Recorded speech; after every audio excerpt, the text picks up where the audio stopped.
What's going on, Fanout Crew? Thank you so much for joining us. Welcome back to the channel. My name is Colby Sullivan. As always, I'm your host, and I'm joined by my guy in the chair, Jonathan Agricola. What are you doing? Why no one wants to see that? What's going on, man? Don't pretend like you're muted. We all know you're I'm live. not muted. I was trying to do a thing there. Fuck you, Colby. I was trying to do a thing. And you Yeah, screwed well, it up. you I'm you, doing you pretty blew good, it. Colby. Colby, thank Yeah, you so much for asking me how I'm doing. I was doing an I did. impression of somebody that didn't know that they weren't muted, but it was acting like they were. You know what, Colby? How's your week been, asshole? Oh man, it's the week is young and full of terrors, right? Um, Yes. a little foreshadowing to the second half of the show. Oh, it's gonna be We're great. what are we? 11 days from college football now. Oh, Technically, it's week zero starts on Saturday, but that ain't nobody got time for week you, zero, you man. want to know what? I was watching the very last little bit of a game last night. Canadian football. I was watching the last little bit of Canadian football at the end of a game. Man, I forget who was playing. you are ready for Dude, football if you're watching dude, that shit. I am so excited. I cannot wait. At some point, we're going to do a college football stream, and we're going to wait for one of these weeks where ain't nothing happening. Unfortunately, it is not this week because there was a lot of stuff that happened. So, anyway, yeah. Do you want me to lead us out? Like, I know, like, if you can tell by the thumbnail, we will be addressing some She-Hulk. We will be addressing some Hot D, as it were, or House of the Dragon. we but last week we weren't here. So it's been 2 weeks. Yeah, I guess it has. Yeah. It's been 2 weeks. Oh and, yeah. Cameron is officially a Cub Scout now. So congratulations. Congratulations. I had to go. I didn't have to go. I got to go to a Cub Scout little orientation thing last Tuesday. So nice. yeah, he's super excited about that. I was a Boy Scout for several years when I was growing up, so he's excited. So excellent. Good for Cameron. I hope he learns all the life lessons that he needs to in the Cub Scouts.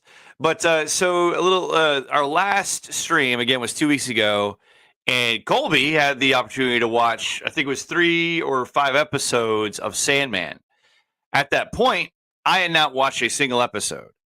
So I believe, Colby, have you finished the entire series?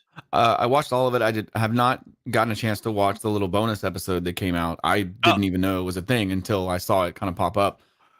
Intrigued to watch that. I do remember those stories from the book, so looking forward to that. But yeah, I've watched the main 10 episodes. All right, excellent. Do you want to give it your synopsis real quick of the entire series, or do you want me to go ahead and do it first? Really quick, we'll knock Sandman out of the way. Go ahead. I spoke about it at length last time. Okay. Just real quick, I really enjoyed it.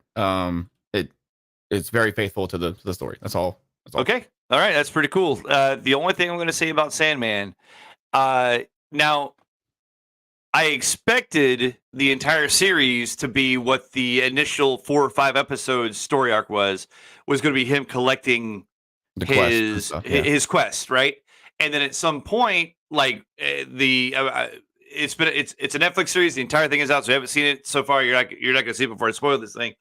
The end of that quest series part, he's got John in his hand. I thought that was going to be the end of the series. Yeah.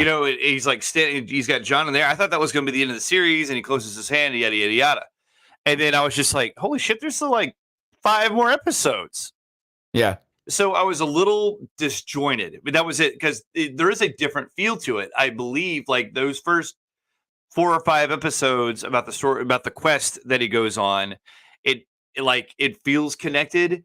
And then after you get out of those 5, the rest of the season feels more serialized, if that makes sense. Yeah. Like, sure. And then there's like a whole bunch of little plot things that I really didn't care for. Like, you have to now care about Rose Walker. You're supposed to feel empathy for her. It's like, I just never did. It's like, well, I've got to kill her because she's tearing the dream world apart. At this point, I am on my phone sometimes. I'm like, okay, I'm not invested.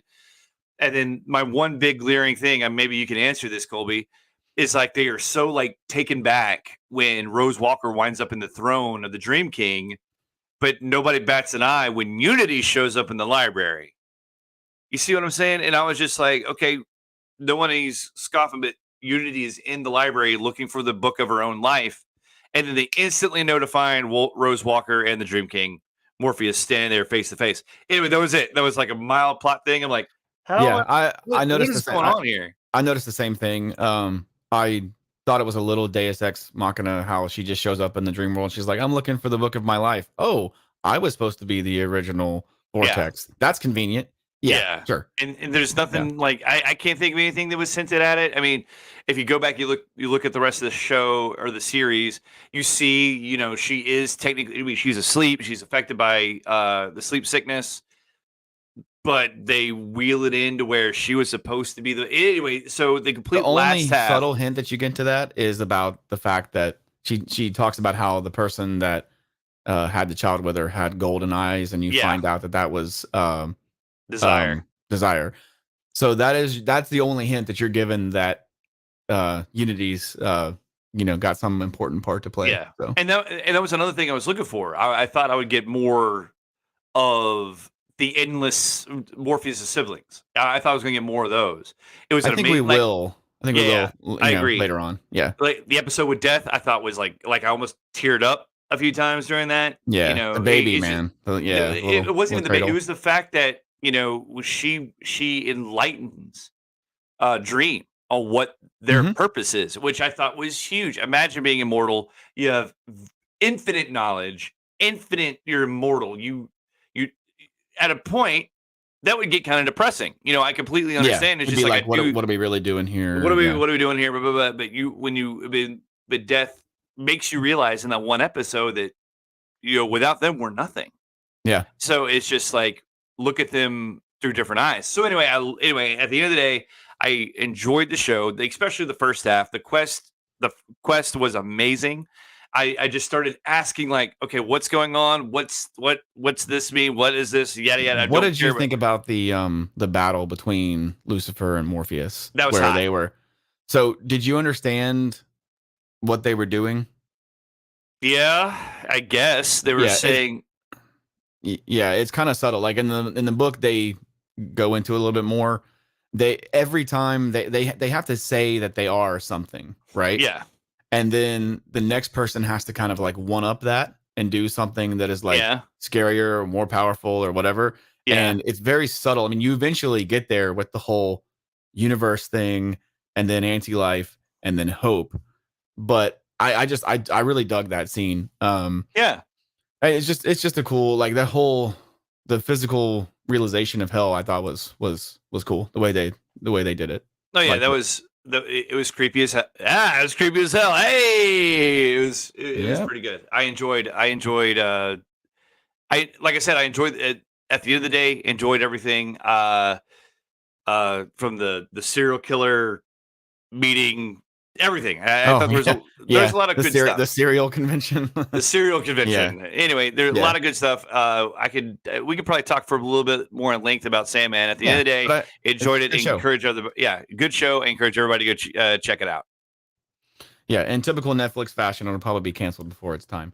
Mm. So let's get on to the main topics of the hour. So did you hear about this thing though? What thing? This She-Hulk. What? Yeah, yeah, a girl Hulk. Can you believe it? I didn't believe it. The real MCU. Am I right? So what are your what are your thoughts on the first episode of She-Hulk Attorney at Law? I loved it. I genuinely enjoyed it. I from start to finish, it's that exact copy of a origin story, but that has never been an issue with me. As long as you can explain an origin story without fondling it or fucking it up too much, I'm okay with it. Yeah. How she gets, which is pretty cool. That's actually a callback to the first Hulk, the Incredible Hulk movie. It's just like his blood drips into. We haven't even seen him. The doctor's name, the Bruce Banner's The blood leader. drips. The Yeah. leader essentially drips into his open wound, and he gains like his skin starts turning. We don't know what the fuck it's done. It might not have done anything. Who knows? And the same thing happens to Jennifer Walters, which was really cool. I do like for a split second that enraged, uncontrollable Hulk makes he makes a really quick cameo when Bruce Banner rolls over. He's telling Jennifer to run. Bruce Banner is still like, that guy is still in there, which gives me hope. The enraged, out of control Hulk is still in there. Yeah. He has found a way, I guess, to communicate with Hulk to make smart Hulk. But anyway, loved it. We could. There are some people out there on the internet saying this is like a huge feminist jab or whatever it is, because there is the thing is, I saw I'm this. Curious to know where that comes from, because in the trailer, I'll give them that. Yeah, they make it seem like she is going to just be better than Hulk at everything. Yeah, but when you watch the show, yeah, he does one thing. Like, he tosses the boulder, he just tosses it. He literally says, "No big deal," and then she throws it as far as she can, and it's past him, and he's like, "Bro, let me show you." He picks up a bigger boulder. He throws it into fucking orbit, and then it's like, So, and then they get into a fight, and he basically is having to restrain himself, and still kind of kicks her ass. I mean, she's brand new. Of course she's not going to be as good as he is. But and I just don't know where that comes from, the whole feminist thing. It came from one little speech. It's the speech where she's sitting there and they're trying to get the Zen moment. And she talks about this. He's talking about controlling your anger, right? And she goes on this rant about how she controls her anger infinitely more than him, because of the cat calls, and pretty much at the end of the day, being a woman working as a lawyer surrounded by dudes. That's all right, now, real. I mean, that is exactly that is a real thing. Problem with that.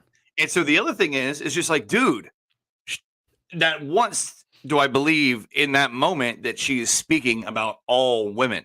She is talking about her. Yeah. You know what I'm saying? She is talking about her personal experience. And it doesn't attract a woman who is in a cutthroat environment, like being a lawyer, surrounded by people of the opposite sex, constantly belittling her about everything. And it is true that if she's surrounded by guys and she gets emotional, and it is typical that women, when they get emotional, they cry before we get pissed off, that she gets told that she's just an emotional creature. Dude, that would piss me off too. They sit there boohoo cry. Oh, you're just being too emotional. It's like, who the hell wouldn't that piss off? But anyway, so when she I don't take that as a jab at my masculinity. Not that at a all. superhero in this fictional world says that she deals with more anger on a regular basis than Bruce Banner, aka the Hulk. So anyway, all that crap, you guys, Jesus Christ! If that's what you're gonna, and the thing is, let it go, dude. What I talked about, I was talking about talking to Colby a little bit before the stream started. If you haven't watched it, shut your damn mouth. Yeah. After you watch it, come in, say your opinion. Don't be one of these people that's like, well, I just don't watch Disney. I've unsubscribed, but this one clip I'm going to talk about. Shut up. Just, dude, stop. I mean, it would be one thing. Again, you can sit there, you can watch it, and then you can come back and be like, well, there was this scene that happened I didn't like. Okay. All right. Yeah, that's you fine, want man. You want to say the show is woke garbage, fine, but make sure you actually watch it first. Yeah, dude. And that's the other thing, man. The show is not woke garbage. This first episode is an origin story. Yeah, I think it's very different from the rest of the episodes that we're gonna get. I feel like the rest of the episodes are gonna be the whole procedural legal comedy. You know, the case of the week type thing. I guess I could be totally wrong in that, but yeah, I mean, as an origin story, Marvel has been hit or miss with some of those.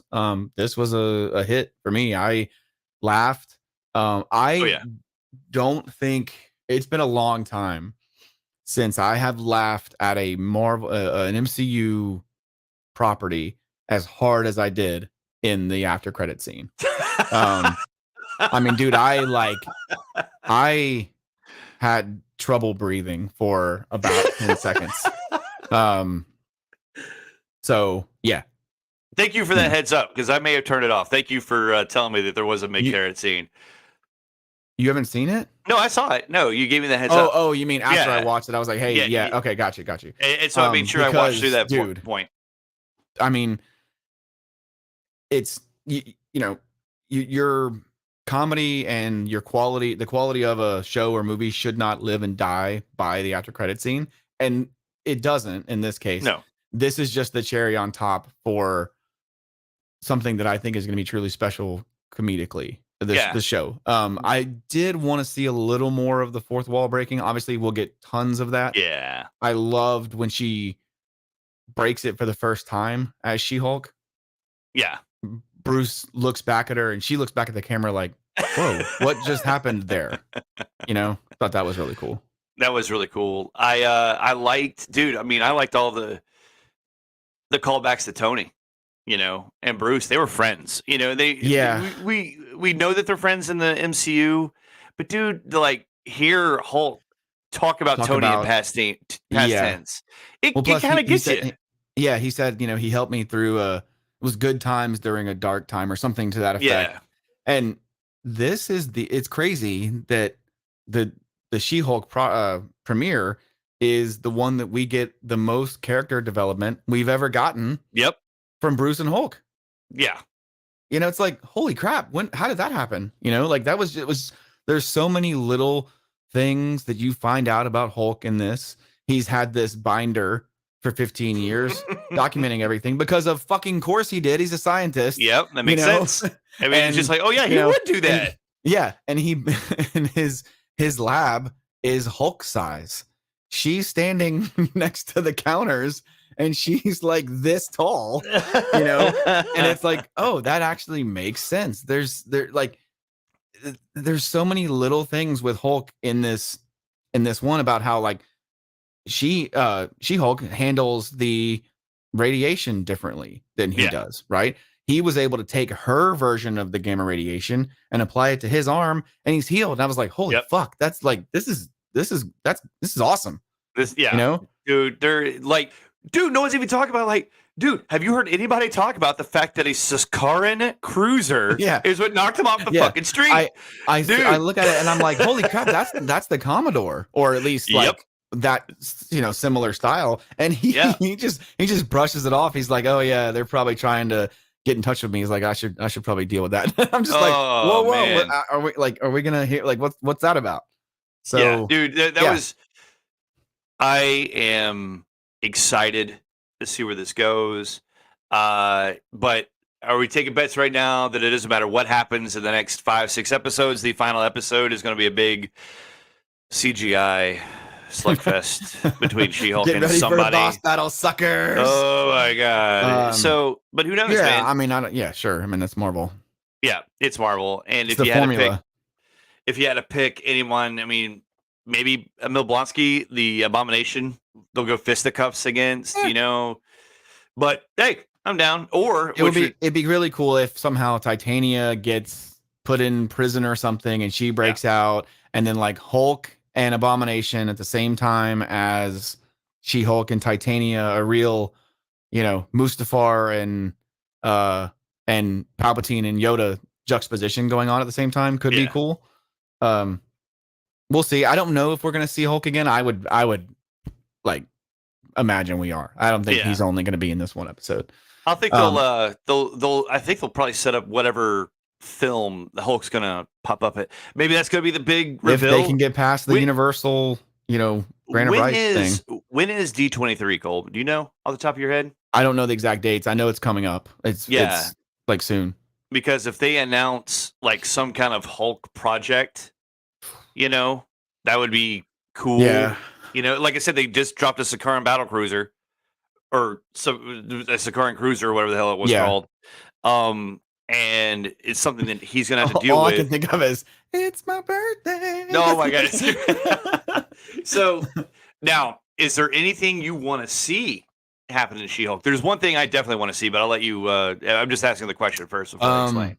Just based on everything in the trailer, I'm just really looking forward to seeing her as She-Hulk in everyday life, with the dating, the career dynamic, struggling with her identity between She-Hulk and Jen, because I don't want, like, Jen is funny on her own. It's not like Deadpool where Wade was kind of funny, and then when they unlocked his like mutant X gene, like the healing factor went up by 1,000,000, but also the humor did. Like Jen's funny as she is. Yes. So I don't want her to take a back seat to She-Hulk. Right. No. I was a little surprised that Titania just basically just got bitch slapped within like 30 seconds. I kind of expected her to put up a little more of a fight there. I'm sure we'll see her again. Yeah, So. I don't know. We don't know why she was there. We don't know why Titania was there. We don't know if she knew that Jennifer Walters was She-Hulk. But according to She-Hulk's own words, the only two people that knew were Bruce and her best friend. That she knows of. But I mean, that she knows of. Okay, so you want to know what I want to see? You want to see what I want to check out? Hit me. In the comic book world, they do make She-Hulk the Hulk at some point. Like there is so much she could take before she does lose control, and when that happens, it's like Hulk all over again. So if they could convey that in some sort of way at some point during this show to show you that, wow, yeah, the calm, cool Jennifer Walters does have some kryptonite in there, which is she can lose her shit somehow, then I think that'd be like really compelling. That it's like you can push her far enough. You can push her far enough to where she snaps and she does lose control and the Hulk wants to come out. Yeah, because we haven't had true Savage Hulk, with the exception of Ragnarok, since like Age of Ultron.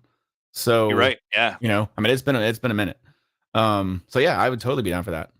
So I would. That's besides all the cameos I hope I get in this show. Oh yeah, I can't wait to see Daredevil, dude. Oh, like, come on, buddy. Charlie Cox, come back, buddy. Matt Murdock, I love you so much.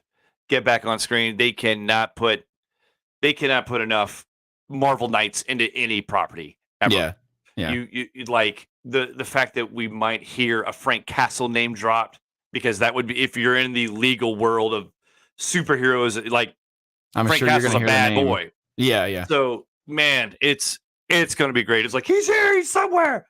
Get that! It's like get that fella. I know John Barathel though is a really busy guy, so if they bring in a Punisher and introduce Punisher in the MCU, I hope they can get John Barathel. I'll be completely okay with them keeping John as well. Yeah. So there was so much hand wringing and gnashing of teeth during the when the trailers came out about the poor quality CGI. Oh yeah. I didn't feel any of that in the premiere. Like they cleaned it up. But like if you go back and watch the trailer and then go back and watch the scenes that were in the trailer, they look so much better in the premiere. Like they just weren't ready when the trailer came out. And people just need to just like get over like Marvel has a lot of properties, dude. Like these guys the effects people are being worked very hard and it's not an easy thing to do. And as long as it does not take you out of the movie, like the Scorpion King, then it's okay. Yeah, for anybody that wants to bitch and complain about any aspect of special effects in any movie ever, particularly when it comes to CGI, draw a picture. Now make it blink. Now make it breathe. Right. Now make it move. Now make it throw a punch. Now give the skin pores and make it like translucent. Like one of the things that people struggle with the most is lighting skin, because like you shine a flashlight through your hand, you can see some of it. You shine it through your fingers, you can see a lot of the light come through, right? Yeah. And it's like doing that type of effect in the digital world is so difficult, but that's the extra little mile you have to go. Anyway, I'm ranting, but no, you're right. You're absolutely correct. Like just as long as it doesn't take you out of the show, like don't be so harsh. I saw so many people saying the effects in Thor: Love and Thunder were trash and all this stuff, and I'm just like, what do you want? Because I mean, I don't get it, man. I don't get it. So now here's my thing about CGI. And I know we could talk about Jurassic Park, amazing CGI. It's stood the test of time, and all I'm going to say is, if you go back and you watch Captain America: Civil War, the first time you see Spider-Man lands on the thing in his suit, he's holding the shield, it looks like a cartoon. Still to this day, when I watch that scene, under Ruse, Spider-Man shoots up, it still looks like it feels like I'm watching a CGI character. the more you see him move and interact with the environment, have a conversation, the more your brain tells you that this is a real this thing. is a person in a suit. This is a thing within this world. And the same thing when I saw the She-Hulk trailer. The She-Hulk trailer, it's like it cuts from Jim Walters to She-Hulk so much that you're every time you saw She-Hulk, you're like, yeah, that's fake. That's jarring. Yeah. That's fake. Your brain is like, because it is fake. It's just like, this is the real actress. This is the actress with a whole bunch of CGI and she's green. So your brain already knows there's no such thing as green people. And now you get like a 2-second clip of her smiling and you're like, wait, that wasn't real. So I completely understand watching the trailer and be like, that was very jarring. I'm not aware what the hell's going on. But dude, go watch the episode in those long scenes where like when she is having that fight with Hulk. It's like, I completely believe that it would be two green people fighting in a Mexican beach. Yeah. Plus, they already had the Hulk model already made from Infinity War and Endgame and all that stuff. So they were able to use that, and they had to basically create She-Hulk from scratch with a TV show budget. I mean, it's Marvel, but I mean, it's still the TV show money is not movie money. It just isn't. No. Unless we're talking about, Rings of Power, but I mean, that's like one thing.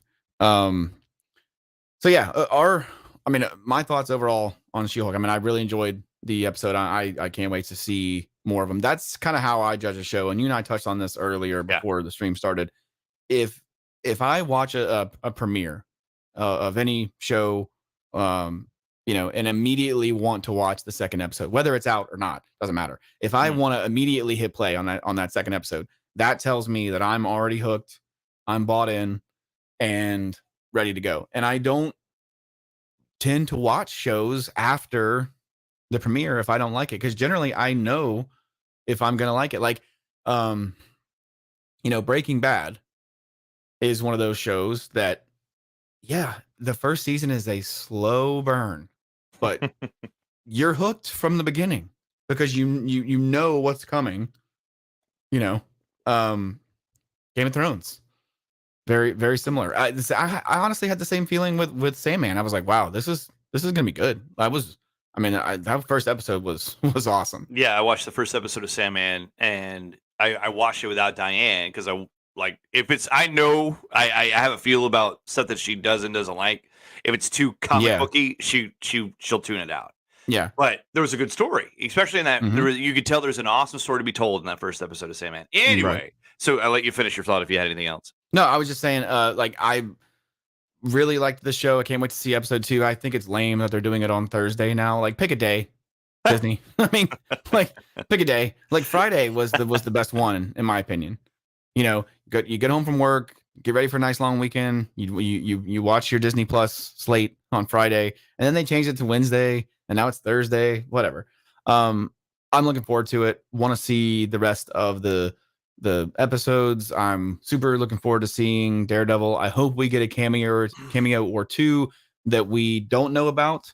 I would have preferred to not see Daredevil and not know about it. Like, that would have been cool. Me too. But that's the world we live in now. So it is what it is. So John, take us home with She-Hulk before we move on to the next topic.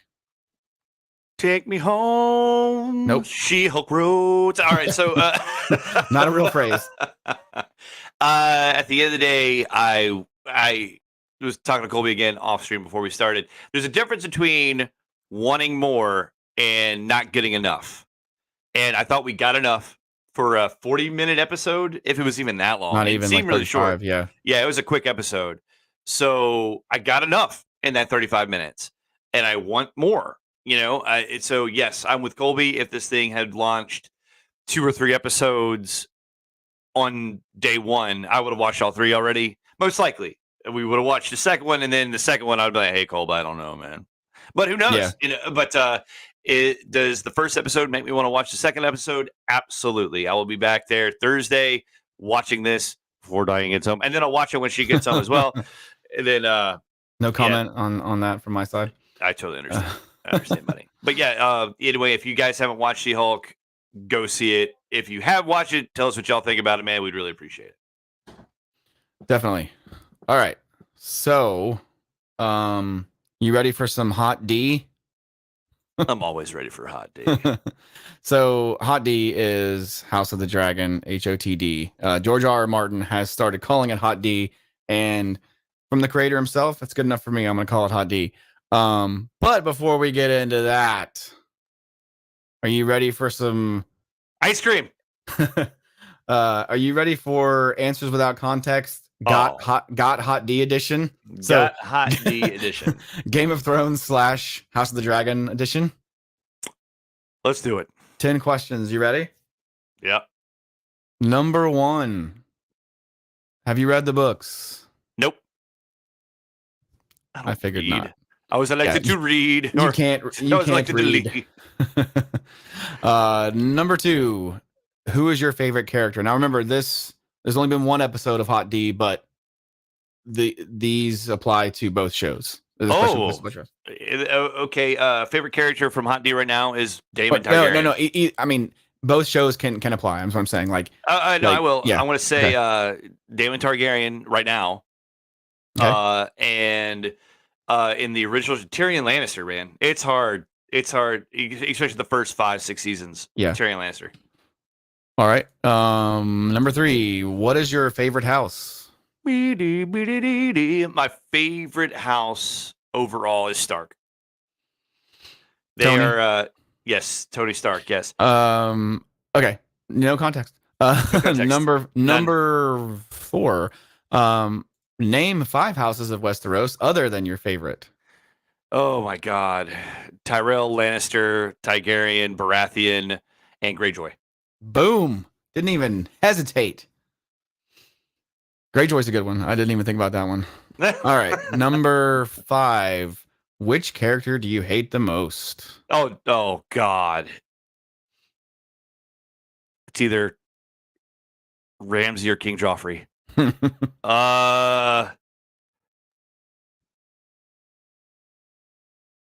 Joffrey. John's Bling Gnome says Jon Snow. Is that your favorite character or the one you hate the most? I'm curious. Oh yeah, the one. Yeah. So you're going with Joffrey? Yeah, I'm going with Joffrey. Character they hate the most is Joffrey. Okay, he says, I guess, or she, sorry, whoever it is. Bling Gnome says the one with the flayed man. I'm guessing is the Bolton. Yeah, the one that they hate most. Which it's crazy. When I wrote that question, I was thinking Joffrey was the only acceptable answer. I did not even think of Ramsay, and then, just because my brain like blocked out that whole torture porn shit. I know we're not supposed to give context, but without Joffrey, we don't have a show. Without Joffrey, absolutely, saying, axe Ned Stark. Sure. We don't have a show. Yeah. Number 6. Would you rather have Daenerys' plot armor or be able to teleport across Westeros like Littlefinger? Dude, that motherfucker like literally teleports, dude. It's crazy, dude. Littlefinger teleportation over plot armor. Yeah, for sure. All right, what are we on? 7. Ooh, which scene is harder to watch, the red wedding or the birthing scene? Birthing scene. That is still fresh in my head, man. Oh my god. Next question, please. That's tough, man. That is tough, dude. Terrible. Yeah. Oh god. Yeah. Oh my god. You can say it. You can say it's. You can say it's recency bias, but god damn, that's a tough scene to watch. All right, number 8.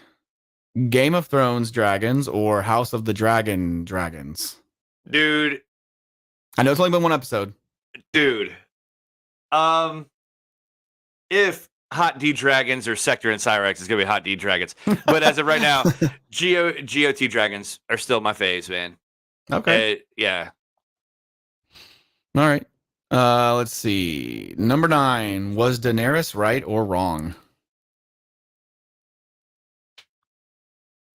I mean, that could be both. Right and wanting to free all the slaves, but wrong. At the end of this series of Game of Thrones, Daenerys is absolutely 100% wrong. Number 10. Will House of the Dragons be better than Game of Thrones? All right. First off, better is in the eye of the beholder. Or it's a matter of opinion.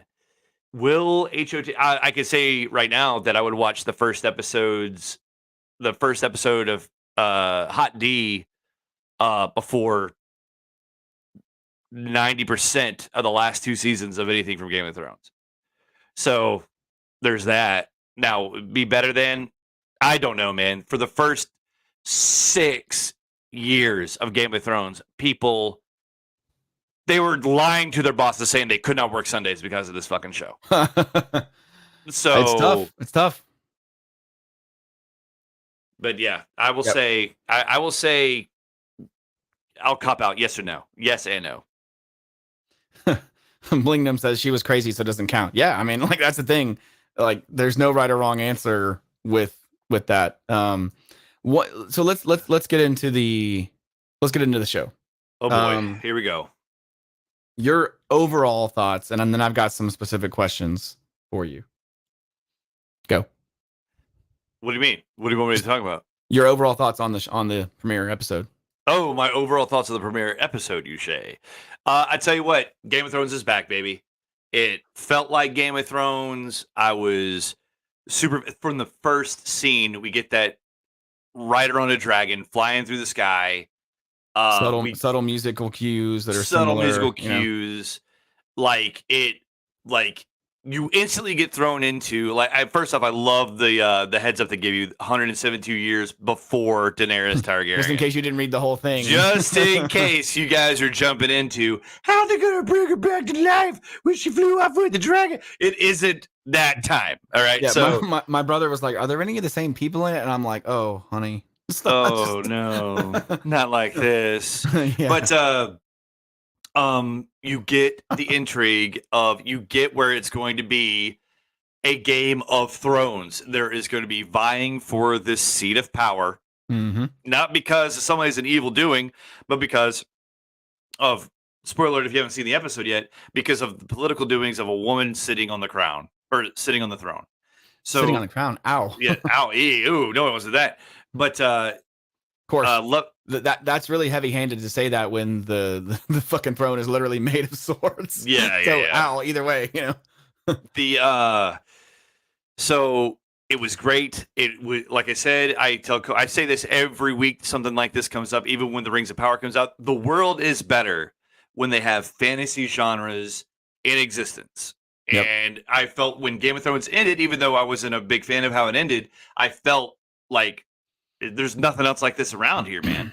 Yeah, to me, it felt like the world was back. You know what I mean? Just like pre-COVID, like just erase the last 2 years. You know, it felt like everything was back. I saw a crazy thing. I don't remember if it was on Twitter or something, but like I saw like like an overhead shot, or like a kind of like sideways shot of apartment buildings in New York City, and you can literally see, not through the windows, but you can see like the light coming from the windows, and literally, Campia was talking about this too, all of them are blinking on and off at the same color shade at the same time, because fucking everyone was watching this show.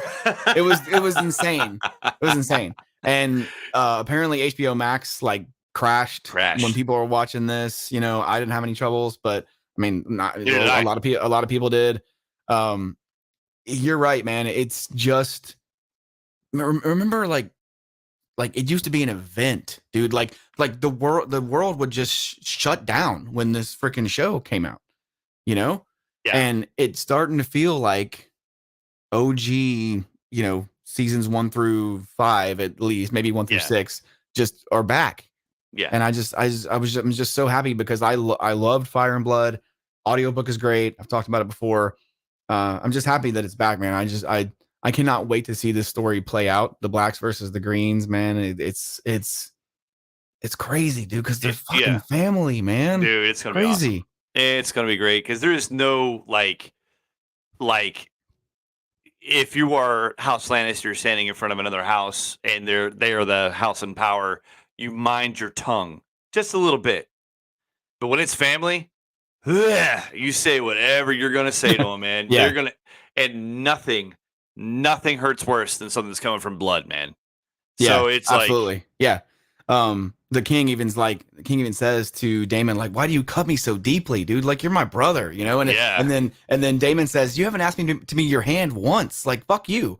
Words, you said you liked the first episode, but you got a tiny issue. Let us know what that is. I'm curious your thoughts. Yeah, man, we would love to hear everybody's complaint and, praises of this show. Give us something to chit-chat about. I love the fact, and this is 100% book accurate, the dragons in House of the Dragon are individual creatures. They have their own looks. They have their own personalities. The dragons in Game of Thrones are just, I mean, God damn it. They look very cool. Drogon is awesome, but they are just copies and pastes of each other. Like, they're just different color palettes. They're like, you barely even get to know Rhaegal, you know? Yeah. That's the one that Jon Snow rides, and Viserion dies. So Drogon is the draw, you know? In this, you already see Syrax is way different than Caraxes. Caraxes is a fucking like worm. He's literally called the blood worm because he's shaped so weird, you know? So let me just read some of these comments while I'm doing that. So did you notice the cat's paw dagger, the Valyrian steel dagger? Yeah. So talk to me about that. Like, just some of the subtle, hints between linking these two series together. The fact that the Baratheons have a huge issue with taking a knee to a woman. And we got the name of, I guess, the current Lord of House Stark, which is Rickon Stark, which I thought was really cool. I think the only reference we got to a Lannister was during the tournament. They showed the camera was panning behind all these different knights, and you saw the Lannister sigil, which makes sense. I mean, they would definitely have somebody from House Lannister representing them in a tournament. But nothing. But I'm trying to think of anything else that may have popped up in that show that I was just like, that's awesome. So I loved the thing at the end when Viserys tells Rhaenyra about the dream that Aegon had about the Song of Ice and Fire. Yeah. So for those who aren't aware, Jon Snow is the Song of Ice and Fire, basically. And Aegon's whole thing was, we have to have a Targaryen on the throne so we can save the world from the impending doom coming from the north, right? Yeah. And depending on how you interpret that actually does happen. Jon Snow kills Daenerys and saves the world. And whether you liked the execution or not, which, I mean, they definitely didn't stick the landing the way they could have, that connection, man, like, that's so good.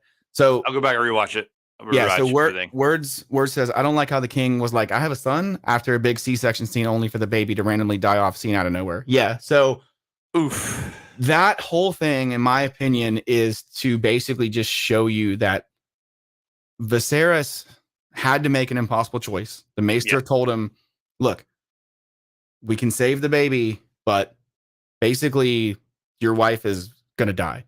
Or, you can save the baby, or we can potentially lose them both. And the whole point of the baby dying off screen is also to make the viewer feel what Viserys is feeling, because he just lost his wife. And then you see his wife on the pyre, and then the camera pans down. And I knew it's coming. It was coming because I read the book, and I gasped. I gasped. I went like this. I was so just wrapped up in that scene, and it's gut wrenching, dude.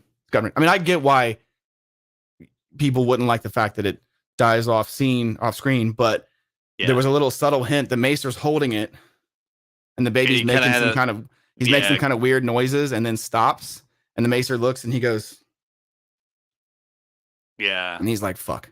It was rough. It's hard to watch. Rough. It's not supposed to be fun. But at the same time, guess what fucking show that reminds me of? Game of Thrones. You're not supposed to be like, oh wow, that's neat. Oh wow, that's really cool. No, you're supposed to be like, the fuck is going on? The end of the first episode aired is a brother and sister doing a doggy style. Yeah. If that doesn't make you go, oh shit, I don't know what the fuck will. Yeah, this one didn't quite have those oh shit moments that the first one that Game of Thrones did, where like there's no Bran getting pushed off of the tower scene in No. this one. You know, I mean that C-section scene, I think Dude, pretty much covers that. You know what I mean? Like that was God, it's so hard to watch, man. see what's So nuts is that like they have a violent scene about knights like tearing each other apart. yes, and words also Pales in just talk about that. comparison. Yeah, Fails in comparison to that fucking birthing scene. Because why? That shit dude, really fucking happened. you literally see a guy get his dick cut off, and it's not as I'm doing brutal this. as the birthing scene. It's just, I mean, it is, but the way the C-section scene was presented, like she has no idea what's going on. She's terrified, and Viserys, dude, it's so crazy because like I did not expect to like Viserys as much as I do. Yeah. You know, he wants to do the right thing.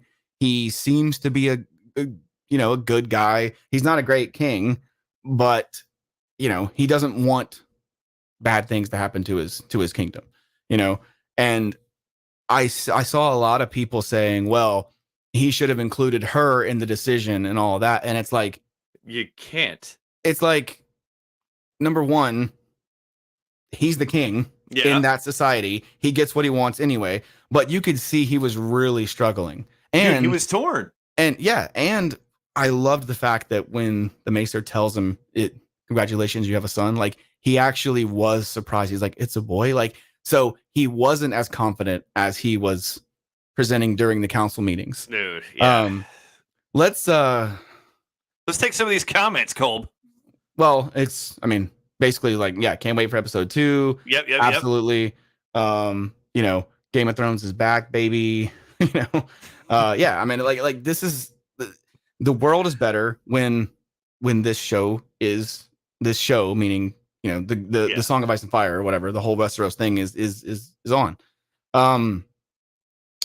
You mentioned Daemon Targaryen earlier. I happen to have mentioned Daemon Targaryen. Yes. Give me a better casting. Try to name me than Matt Smith. I mean, Jesus Christ! Like only because he could do anything. Robert Downey Jr. This Matt Smith absolutely nails this character. Dude, I saw some reactions of people like watching this show, and we make it 22 minutes in to this show before we get a sex scene, and one guy was like, "You think it's bigger on the inside?" Just like the TARDIS reference, Doctor Who, and I was like, wow, that's clever. So what do you think about his character? I know ultimately where his character is going, but what do you think about Daemon so far? Daemon Targaryen is, like I said, when you asked me the question, favorite character from the series so far. He is my favorite from the series so far. I do believe that at the end of the day, he loves his family. I think he does. I think he truly does. That he loves his family, his brother and his niece. And he feels like he has been wronged. He has been in the shadow, and he feels like he's better for the job, which makes him dangerous. Is the guys that you fucking nailed it, man. You nailed it. I mean, like that's exactly who he is. Did you notice the little? It's not really subtle. When he's talking about Otto Hightower, Hand of the King, he talks about how he is a second-born son who can only get what he takes, and it's like, Viserys, fucking pay attention, Yeah. But Viserys is right. Daemon doesn't really want the throne, So it's interesting. It's Matt Smith is so good, The whole the scene with Viserys and Daemon in the throne room when Viserys is holding the Targaryen ancestral blade, Blackfire is what it's called. Dude, Paddy Considine, I think is the character's name, or the actor's name, who plays Viserys, brings it in that scene. Yeah. Matt Smith plays so well off of him, dude. He's like, did you say it? And Matt Smith just like, dude, go back and watch that scene. He like he nods. He's like, and then he shakes his head. And then he's like trying to figure out what he should say. And he's like, we must all mourn in our own way. I'm like, God damn, dude. Dude, yeah. So good. seeing a king that is, you can just tell the look on his face. He portrays a broken man. You know, that's how I Yeah. thought. It's like this dude, he's crushed. He's got his Yeah. brother being a complete fucking tool. He just lost his wife, his eventual heir, and he has got the rest of the kingdom looking at him like, now what are you gonna do? Yeah. And dude, God, like when I love how in both episodes there is that marriage where Ned Stark tells his girls is like, I don't want you to be afraid, but we have come to a dangerous place. Mm-hmm. And in the same breath, we have Viserys telling it's like, this is not a dragon settle. The Iron Throne is the most dangerous seat in the kingdom. Yeah. And Like so, quite literally, like yeah, it will cut you. Plus, let's let's talk about that. So the wound on Viserys's back, did that look familiar to you from anything to do with Game of Thrones? Because I have a theory on what that actually is, and it's not a cut from the Iron Throne. I mean, could it be anything? It kind of reminded me a little bit of like what they did to keep the mountain alive. Maybe that was the only thing I really recall from like sores and So, yeah, do you remember being a leper?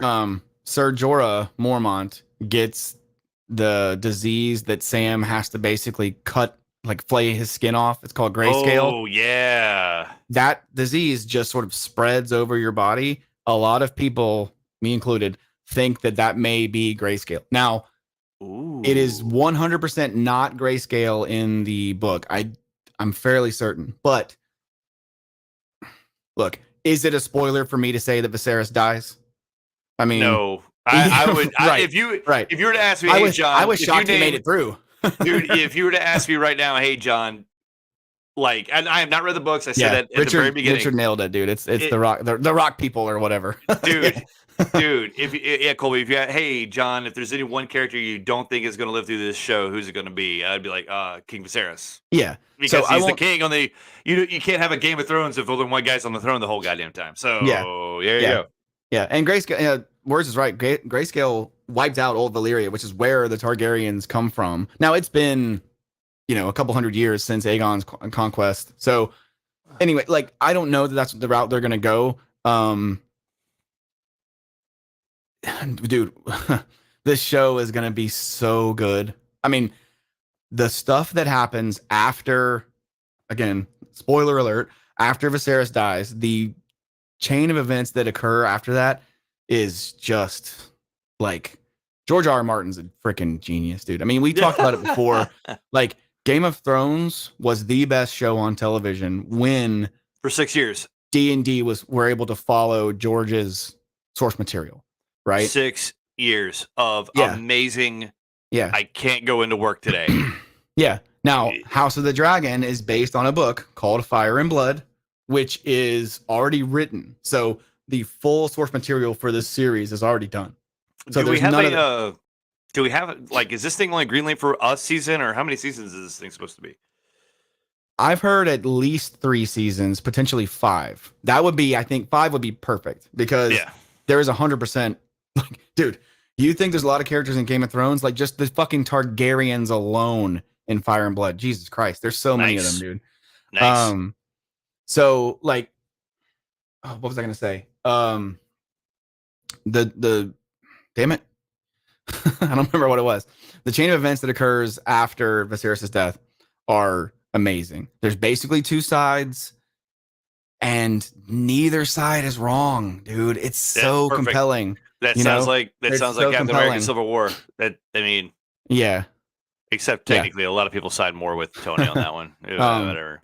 I've heard there's as many as 17 dragons in this show. I think we're gonna. I want to say I don't know why, but I want to say 9 is the number that I remember hearing for season 1. So they said 10. Already. Well, maybe it's 10. You're talking about we see. Maybe it's 10. They do say that under this period of the Targaryens yoke, they had 10 dragons.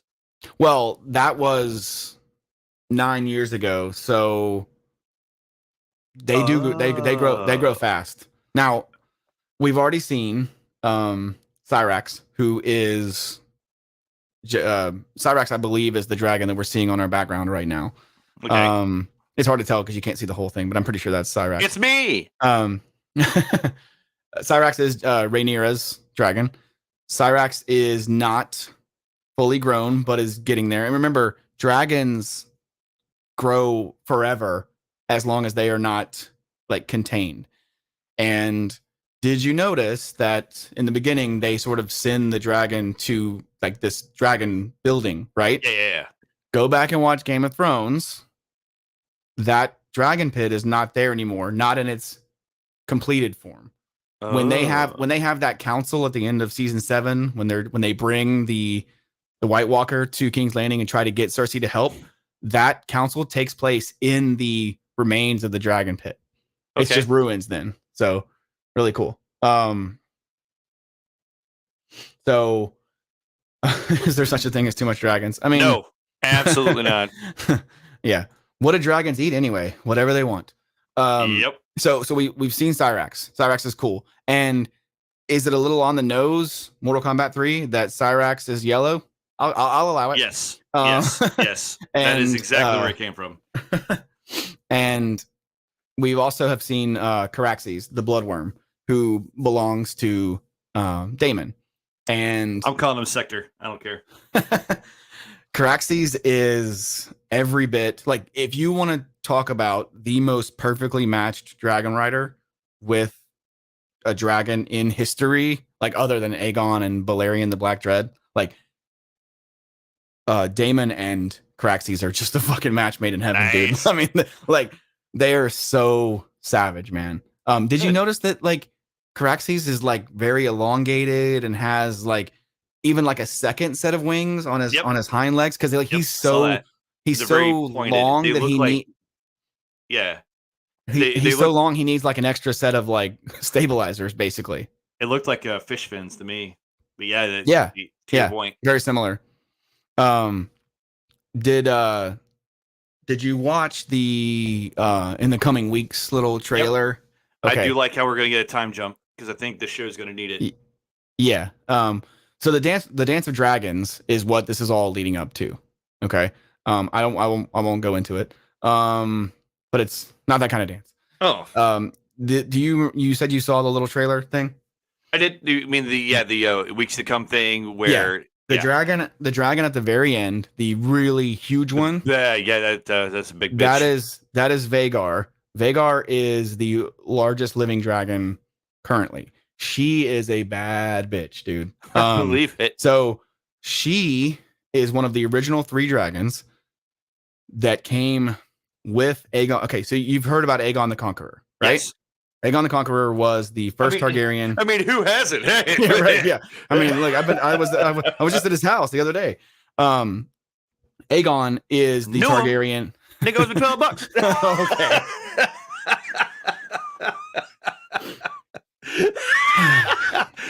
Hey, Colby, what's your thought? So Aegon was the he's the one they talked about at the end about having the dream of Ice and Fire, right? Or the Song of Ice and Fire, right? He conquered Westeros he left Dragonstone, which is where the Targaryens, the seat of power was after they left Valyria. He came to Westeros or King's Landing with his 2 sister wives. Their dragons were Balerion, the Black Dread, is who Aegon rode, and then Vhagar and Meraxes. Meraxes died in one of the like Dornish wars, took a freaking scorpion bolt right to the face. Vhagar is the largest living dragon now, right? So when Viserys was talking to Rhaenyra about what it means to be a Targaryen, he's standing in front of that dragon skull. That is Balerion the Black Dread, who's dead now, obviously. Okay. Vhagar is the largest living dragon currently. Vhagar is not in control, but is bonded to I think her name is Lenora, I think. So the dude who sits on the council with the white dreadlocks, the black guy, Corlys Velaryon, his daughter is bonded to Vhagar. So we are 100% going to see Vhagar soon. Vhagar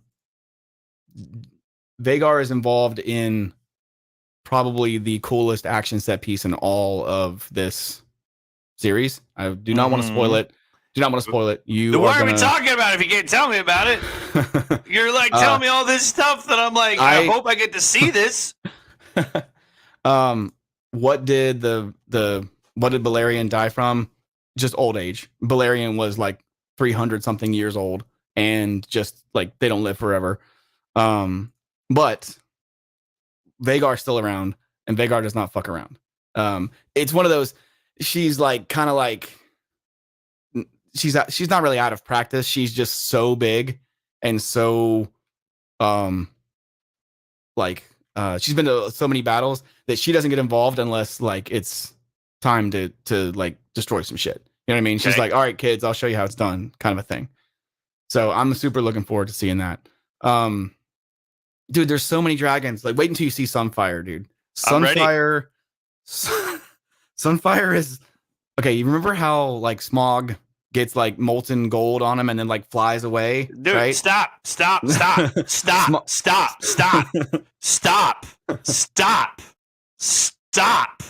Jesus.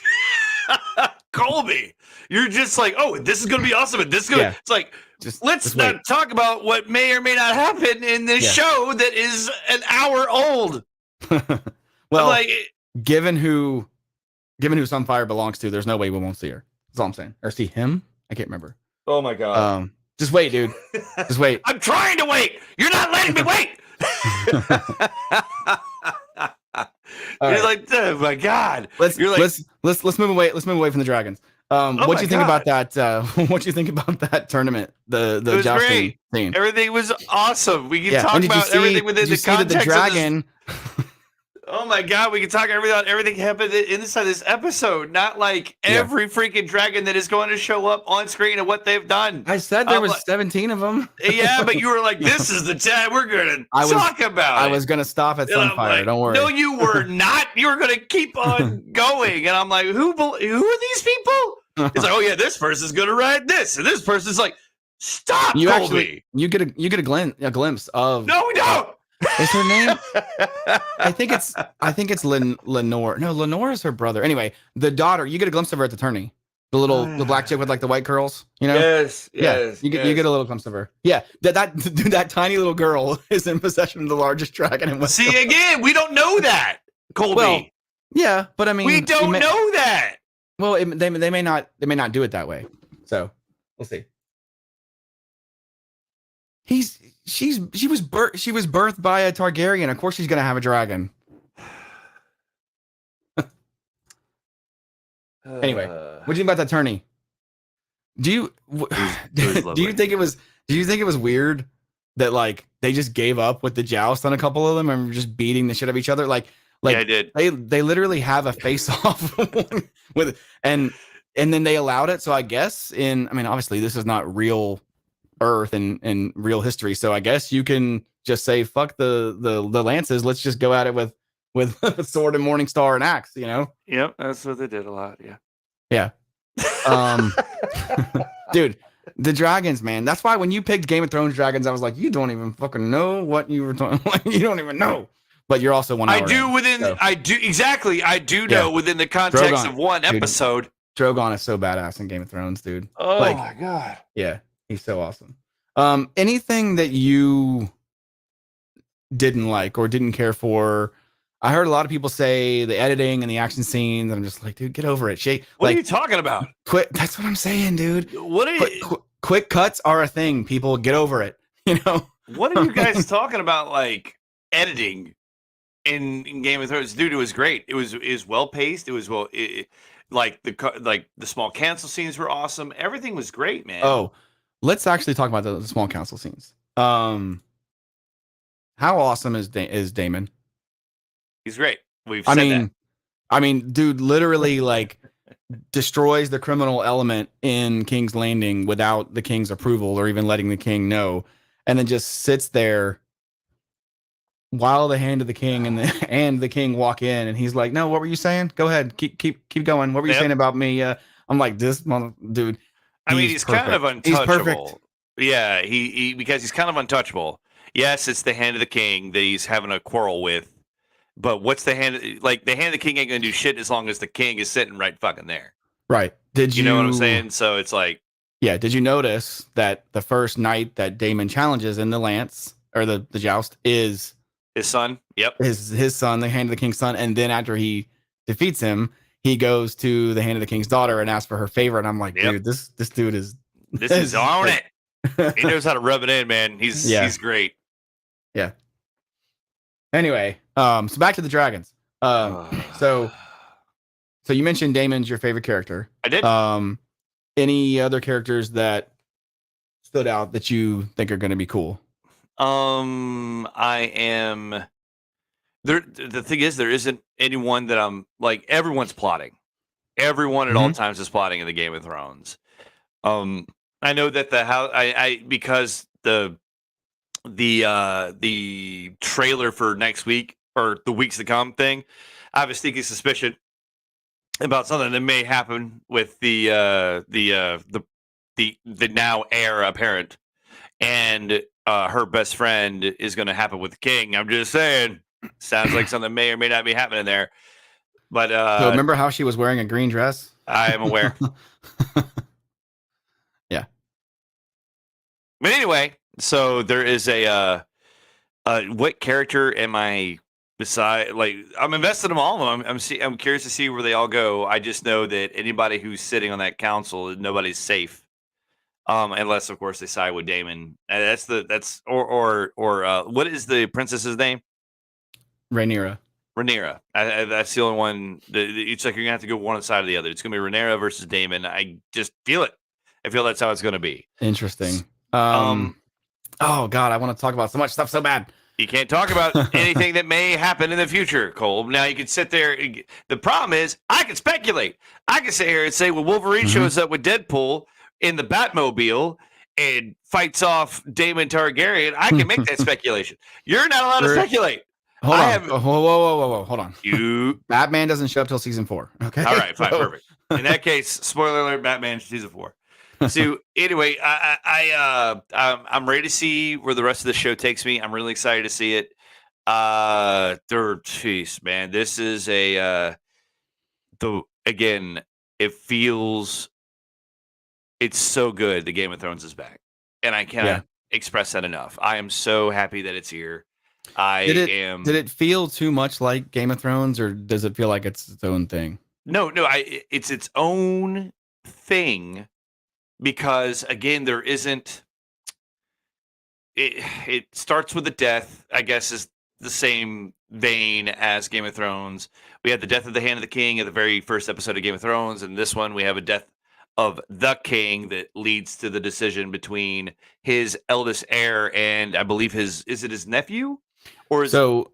Let me think. Rhaenys is his granddaughter. Yes. So the daughter of one of his sons. Rhaenys is the queen who never was, and Viserys is her cousin.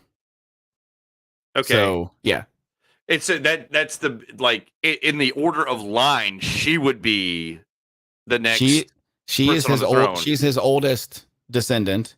And then he is his oldest male descendant. Yeah. Oh, okay. All right. So that's where the kerfuffle is. Again, man, that is very that is a great starting point for any story. It's just at the very beginning, you do like both people have a rightful. Technically, the claim was for her, and by their own laws. And think about the dynamic between Viserys and Rhaenys, right? Yep. They don't not like each other, right? Yep. It was just what the lords decided. But now Viserys has chosen a girl to be his heir. That's got to sting a little bit. Yeah, that's a little. But at the same, he doesn't want his line to end, which is how all these royalty ties go. They don't want their line to end. But yes, the intrigue from Game of Thrones is there, and that's what I feel it. It was oh my god, it was amazing to see King's Landing breaking through the clouds. Mm-hmm. That kind of stuff, it felt so good. I'm not gonna lie, I had a smile from ear to ear.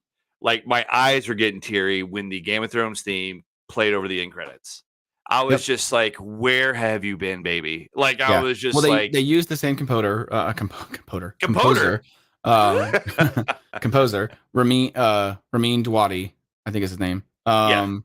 He is incredible, and I loved how they just sort of like kept molding in the subtle, theme through the whole episode, and then at the end, it was like, boom, like there it is. Yep. Pay attention, It had Disney. lyrics. That is how you do their version of the Imperial March the whole time, and it's there. Yep. You could do, Um, like I said, just Disney borrow fucking 5 or 6 notes. It doesn't have. We don't have to hear the yeah, Imperial March the entire yeah. Slow it down, series. make it ominous. Ugh. Anyway, And then at the very end, you drop us with that hard beat. so I'm just glad that dude, like HBO Max crashed. Yep. Whatever. Say what you want about the last 2 seasons of Game of Thrones, especially the last season. Really, the last 2 episodes. If I'm really getting down to it, so many people were like, I Game of Thrones ended so badly. I don't even want to hear about it. Blah blah blah. It's the worst show ever. Every single one of those motherfuckers watched this show. Yep. And it was great. And they should. It's great. Yep. Is there a? I know there is a. There's a rumor going around that we're going to get a Jon Snow post Game of Thrones show as well. I mean, there's no source material for that I know of. So that's a little concerning, but maybe, George clearly has no interest in finishing A Song of Ice and Fire. No. Books 6 and 7 are never coming out. It's been like 15 years since he started book 6. So I've given up on that. I would love to see a Jon Snow story because I feel like we never got the way the show ended. I'm pretty sure is not how the books are going to end. If he ever does decide to finish it, or if he dies and someone finishes it for him based on his notes, I can't see any scenario in the current Song of Ice and Fire canon where Jon Snow doesn't end up on the throne.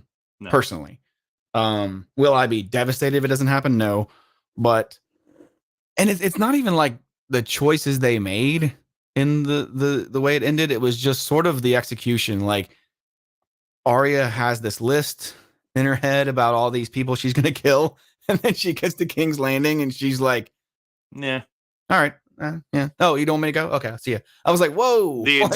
God, don't get me started on. Anyway, the end of Game of Thrones. Look, I don't have any concerns with House of the Dragon because, again, this story is written. Fire and Blood is a collection of interviews from like 3 different people, right? And the Maesters have written it down, which is interesting because the sources may not be the most reliable, and some of the info may contradict in the book, which is interesting because you hear one account of how X event happened, and then you hear another account how the same event happened, and it's not that they're like majorly different. They just change 1 or 2 little details on certain things. So, anyway, yeah, words, hit us. What you got?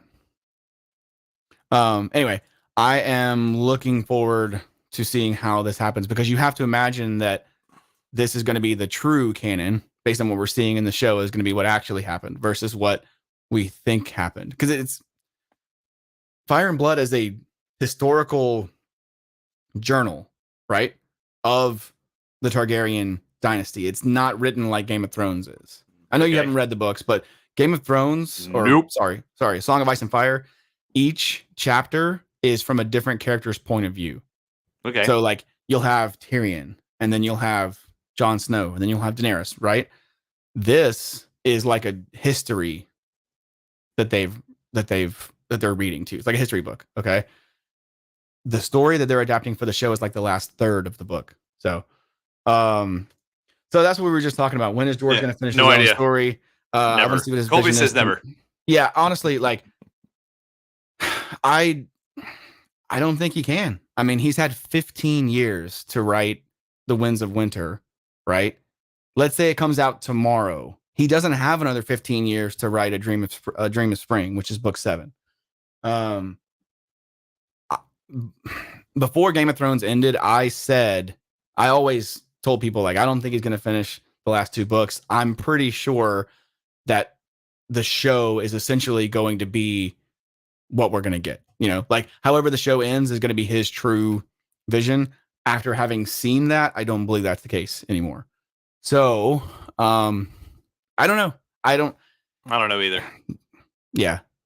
I mean, the only person that knows is George. There are updates on his website from like 2010 and 2011 saying, yeah, I made some progress on Winds of Winter. It's like, you know, like, okay, dude, whatever. Plus, dude, he had to take chapters out of A Dance with Dragons, book 5, because it was getting too long. So he already had like a 5th of the 6th book written already, and he still hasn't finished the fucking thing. So I don't know, man. He needs to stop, going to NFL games and doing, he's living like a rock star. He needs to stop going into ribs eating contests because he doesn't have a lot of years left, man. I see this ending a lot like Wheel of Time, where if we do get a true conclusion, the original author dies, he lays it out to some new writer like, hey, this is how you're going to do it. You're not taking this over unless you do it the way I want you to. That's basically what happened with Wheel of Time. So yeah, I don't know. I wish it was out, man. Song of Ice and Fire is the greatest fantasy series I've ever read. And I honestly read A Dance with Dragons so long ago. I cannot even remember who's alive in the books versus, because like a lot of people die in the show that are alive in the books and vice versa. And I'm just like, who's who again? So yeah. Anyway, John, any closing thoughts on Hot D? Oh no, I think Hot D has got a lot to. I expect great things from this Hot D. I cannot wait to get more of this Hot D. You couldn't have said it better myself. I know, buddy. I know how you like it. Yeah, and I do like the fact that they're releasing it on the same night, same time, all that stuff. Like, it's event television. Remember when Force Awakens came out and like people were like going crazy that they actually got tickets? Remember they were like, oh my god, I managed to get 5 tickets because the website kept crashing. Like, that's what this is. This thing has its own legs, I wish I could talk more about what's going to happen. Fucking start. Don't you fucking start, Colby. Because again, they may not even go that route. So, plus, again, like I already said, some of the accounts in the novel contradict each other. So I don't even necessarily know how about we find out next week what happens? Yeah. I was talking to Jeremy Branch. He's like, yeah, I'm going to read Fire and Blood up until like when the episode ends, I'm going to stop reading. And then I'm going to watch the next episode, read the rest of it. And I'm like, good luck. Yep. Because he's like, what do you mean? I'm like, just, you have to give it a shot. Anyway, you got anything else you want to cover? No, man. I think this has been a lot of fun. Again, next week, this week we have another episode of She-Hulk. When does Rings of Power drop? September 2nd, I believe. I have heard tell that it may be September 1st. But they are apparently going to release the first 2 episodes in some theaters. I don't know. I'm